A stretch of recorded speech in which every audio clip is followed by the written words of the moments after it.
E aí, babies, tudo bem? Então, sabe o que eu estava pensando? Era nesse momento, na aula de hoje, por exemplo, de amanhã, que eu estaria pegando e ganhando chocolates de vocês. Então, se nós não estivéssemos em quarentena, eu ia ficar ainda mais rechonchudo do que eu já estou ficando, porque cada um de vocês traria um bombom para mim. Mas a vida é assim, e em breve a gente vai estar junto novamente. Espero que vocês me encham de mimos, porque afinal eu mereço e eu tô com muita saudade de vocês. Gente, o módulo 7, que é o módulo que a gente vai ver hoje, é uma continuidade do que a gente falou no módulo 6.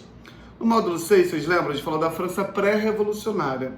Como que estava a França antes da Revolução acontecer, aquela coisa de primeiro estado, segundo estado, terceiro estado, aquela sociedade de privilégios, vocês lembram? Aí o que vai acontecer? Lá em 1789, a Bastilha, aquela prisão política, ela vai cair. Naquele momento é o início do que chamamos de Revolução Francesa. Revolução Francesa, a gente já falou na semana passada, ela é tão importante que ela é considerada um divisor de eras. É como se dissesse, a história não é mais a mesma. Então a gente sai da idade moderna e a gente entra na idade contemporânea. Idade que a gente permanece até hoje, que vai ser baseada na ideia de igualdade jurídica, na busca pela democracia, na busca pela representatividade, principalmente ao longo do século XXI. Então, nesse módulo, a gente vai estar falando de como se deu esse processo, que não foi um processo fácil. Instalou o dedo da Revolução Francesa, agora tudo mudou.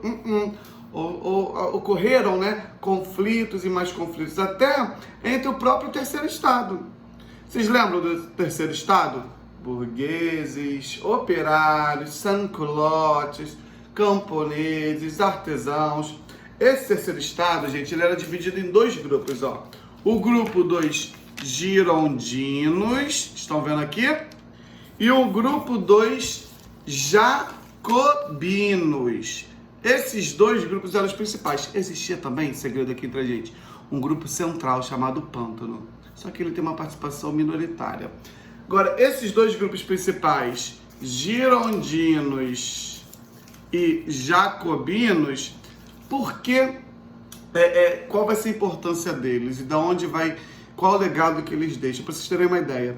Não tem quando a gente fala político de direita, político de esquerda, partido de direita, partido de esquerda, a gente está fazendo uma referência a girondinos e jacobinos, sabiam? Os girondinos, eles nas reuniões do terceiro estado se sentavam à direita das mesas nas reuniões. Os jacobinos se sentavam à esquerda dessas reuniões. O que defendia os girondinos? Coisas parecidas com o que defende a direita atualmente no mundo. Liberdade econômica, liberdade de comércio, defesa da propriedade privada, ou seja, da existência de patrões, funcionários. Vai defender também a direita a proposta de igualdade jurídica, que é aquela igualdade perante a lei. Todos são iguais perante a lei. A defesa da meritocracia, O que é a meritocracia? O poder do mérito. Então, aquele cara, se tiver igualdade jurídica, ele vai conseguir correr atrás do dele e ele vai chegar ao objetivo. Então, defende que cada um por si consiga alcançar os seus objetivos. Essa é a direita e é o que defendia lá atrás dos girondinos. Diferente dos jacobinos. Os jacobinos se sentavam à esquerda e os partidos de esquerda em geral hoje, políticos de esquerda, defendem algo além da igualdade jurídica, que era o que defendiam os jacobinos. Os jacobinos, eles defendiam também, gente, a busca pela igualdade social. Ou seja, o Estado tem que ser responsável por combater a miséria. O Estado tem que ser responsável por prover pela igualdade social. O Estado tem que ser responsável por garantir os direitos básicos. Então, enquanto essa direita defendia o Estado garantidor apenas do cumprimento de leis, essa esquerda jacobina já defendia o Estado muito mais presente, Um Estado que pudesse prover pela condição social das pessoas. Inicialmente, na primeira fase, a Revolução Francesa era dividida em três fases, gente. A primeira fase é a fase da Assembleia, onde os girondinos estão no poder. A segunda fase, a fase da Convenção, onde os jacobinos chegam ao poder. E na terceira fase, a gente tem o Diretório, que é quando chegam novamente ao poder os girondinos. Mas a gente vai ver uma a uma. Antes disso, a gente vai falar sobre uma coisa muito importante. Ó, lê aí. Declaração Universal dos Direitos do Homem e do Cidadão. Essa Declaração Universal de Direitos do Homem e do Cidadão, ela vai ser de suma importância. Suma significa grande, tá, gente? Ela vai ser de grandiosa importância para o mundo contemporâneo. Nela está contida a base das democracias contemporâneas. É nela que vai se estar garantida o direito à liberdade de expressão. Não pensem vocês que liberdade de expressão é ofender alguém sem nenhuma punição. Lá no artigo 17 da Declaração Universal de Direitos do Homem e do Cidadão, vai falar sobre a liberdade de expressão e vai dizer algo parecido com todos os homens são livres para propagar suas ideias e dizer o que bem entendem, desde que tenham ciência das punições legais ocasionadas por isso. Ou seja, aqui no Brasil, ninguém, e graças a Deus por isso, tem o direito de ser racista. Porque se ele faz uma postagem racista na rede social, ele está usando a liberdade de expressão dele? Tá, mas está ferindo a dignidade de outra pessoa. E ao ferir a dignidade dessa outra pessoa, há no Brasil uma previsão legal, ou seja, dentro da lei, uma forma de puni-lo. Então percebam lá atrás, ele pode falar o que bem entender, mas tem que estar ciente das punições legais. É o que acontece. Hoje ele pode falar o que bem entende, mas há punições legais para isso, né? A injúria, a ofensa, a difamação. Então, a Declaração Universal de Direitos do Homem e do Cidadão, ela vai ser a base do mundo contemporâneo, da Revolução Francesa, quando ela introduz a ideia de que todos os homens são iguais perante a lei, que é a base jurídica, ou seja, a base legal do mundo ocidental. Ela vai defender também que todos os homens têm direito à liberdade de expressão. Ela vai defender uma participação mais efetiva do povo nas decisões políticas. Ou seja, tudo que serve de base para a nossa sociedade atual, de influência iluminista, lembra, módulo 4, 5, 6, de influência iluminista, vai estar presente nessa declaração, tá? Aí vamos às fases dessa revolução. A primeira fase é chamada de fase, deixa eu achar aqui para vocês, aqui ó, primeira fase que vai de 1789 a 1791, ó, fase da Assembleia. E vai ser nessa fase que a gente vai ter o primeiro passo da Revolução. Os girondinos estão dominando essa fase, os jacobinos estão ali só de olho, mas eles não têm a efetivação da participação política. E esses girondinos, eles não querem uma revolução social, não. Eles não querem que o pobre vá lá e conquiste seus direitos, não. Então eles, opa, não posso romper tanto. Prova de que eles não queriam romper tanto é que eles resolvem que o rei tinha que ficar ali, ó. Vamos fazer o seguinte, esse rei, aquele mesmo rei que cobrava impostos no terceiro estado, o Luís XVI, vamos deixar ele ali, mas como uma monarquia constitucional. Ou seja, ele não vai ser absolutista, mas ele vai continuar existindo para a gente mostrar que a gente não está rompendo tanto. Ele continua existindo, mas com poderes limitados. Então aí já era uma crítica dos jacobinos que não desejavam isso. Pô, peraí, a gente derrubou esse rei para mandar ele embora. Só que os girondinos, não, deixa o rei ali, é um status quo importante, fica o rei. Porém, o rei com poder limitado. Quem então vai governar? São pessoas eleitas. Caraca, que legal, né? Não, porque eles vão definir o voto censitário. Voto censitário é o que mesmo, Gerson? Voto censitário só vota quem tem bufunfa. Eu acho que eu não votava não, porque era muito dinheiro que eu precisava ter. Eu sou um professor remunerado, provavelmente eu não teria direito a voto. O voto censitário é aquele voto que só pode votar quem tem renda. Então anotem, o voto censitário só vota quem tem renda. Isso era uma maneira de excluir a maioria do terceiro estado. Caraca, aquele terceiro estado que derrubou a Bastilha, que provocou que os nobres fossem embora da França num grande medo, ele mesmo foi excluído desse processo. Olha que coisa chata que aconteceu para o terceiro estado. Além disso, essa Constituição de 1891, essa Constituição desse momento da Assembleia, a primeira Constituição, a de 1891, ela vai definir, como eu falei, o voto censitário. Os girondinos estão no poder, então eles querem que só eles dominem. Vai definir a monarquia constitucional, vai definir também a garantia da propriedade privada, vai definir principalmente a igualdade de todos perante a lei e as liberdades individuais, liberdade de expressão e por aí vai. Só que acontece um fato que muda tudo.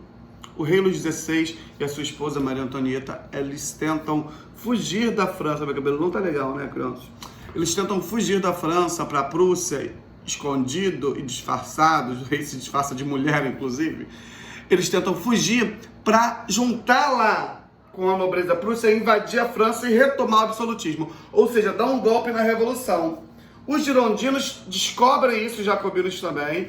Aí o que vai acontecer? Eles vão prender esse rei, só que os girondinos vão ser acusados de terem permitido que isso acontecesse. Ó, sabe por que esse rei tentou se rebelar, girondino? Porque você deixou ele permanecer lá. Aí há uma nova fase da Revolução. A segunda fase, que vai ficar conhecida como fase da Convenção. Nessa segunda fase, a gente vai ter chegada no poder dos jacobinos. Vamos lembrar, jacobinos de quê? De quê? Hã? Não estou escutando. Fala mais alto. Jacobinos.